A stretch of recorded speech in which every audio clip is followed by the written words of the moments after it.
नमस्कार साथीहरू, PSC preparation क्लासमा यहाँहरूलाई स्वागत छ। पिएससी प्रिपरेसन क्लासमा आज हामी सूत्रसहित मौलिक हक पढ्नेछौँ।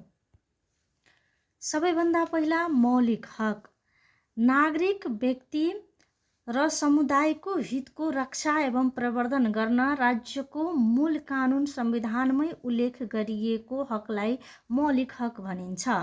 यो त्यस्तो अधिकार हो जसको हरण, हनन तथा हस्तक्षेपमा संवैधानिक निकायको व्यवस्था गरिएको हुन्छ।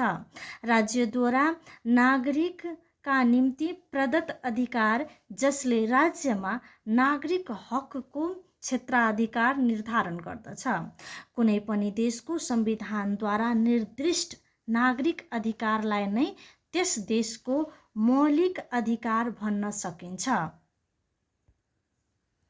यो राज्यको शासन व्यवस्था अधिकार दिन सक्ने क्षमता र आवश्यकतामा निर्भर रहने हुँदा यसको संख्या र प्रकृतिमा तदनुरूप पृथकता हुने गर्दछ। नेपालको वर्तमान संविधानको भाग 3 को धारा 16 देखि 46 सम्म 31 वटा मौलिक हकको व्यवस्था गरिएको छ। नेपालको सन्दर्भमा यिनै हकहरूलाई नै मौलिक हक भनी बुझ्नु पर्दछ। अब सूत्रसहित मौलिक हक धारा 16 देखि 46 सम्म।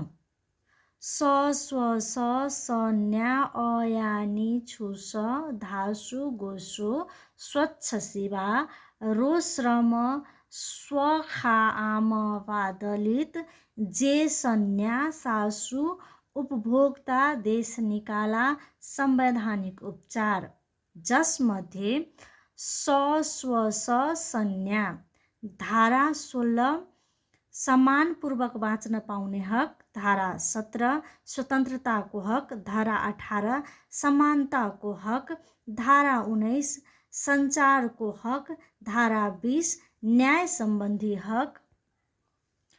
अ या नि छु स धारा 21 अपराध पीडितको हक, धारा 22 यातना विरुद्धको हक, धारा 23 निवारक नजरबन्द विरुद्धको हक, धारा 24 छुवाछुत तथा भेदभाव विरुद्धको हक, धारा 25 सम्पत्तिको हक, धासु गोसो धारा 26 धार्मिक स्वतन्त्रताको हक, धारा 27 सूचनाको हक, धारा 28 गोपनीयताको हक, धारा 29 शोषण विरुद्धको हक, स्वच्छ सेवा धारा 30 स्वच्छ वातावरणको हक, धारा 31 शिक्षा सम्बन्धी हक, धारा 32 भाषा तथा संस्कृतिको हक, रो श्रम स्वाखा, धारा 33 रोजगारीको हक, धारा 34 श्रमको हक, धारा 35 स्वास्थ्य सम्बन्धी हक, धारा 36 खाद्य सम्बन्धी हक,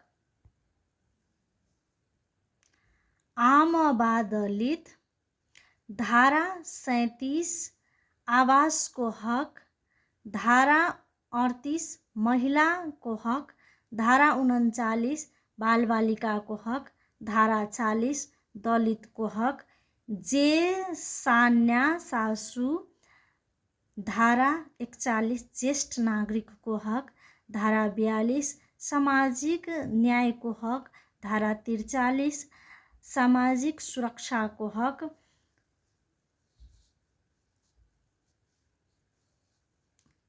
उपभोक्ता देश निकाला संवैधानिक उपचार, धारा 44 उपभोक्ताको हक, धारा 45 देश निकाला विरुद्धको हक, धारा 46 संवैधानिक उपचारको हक।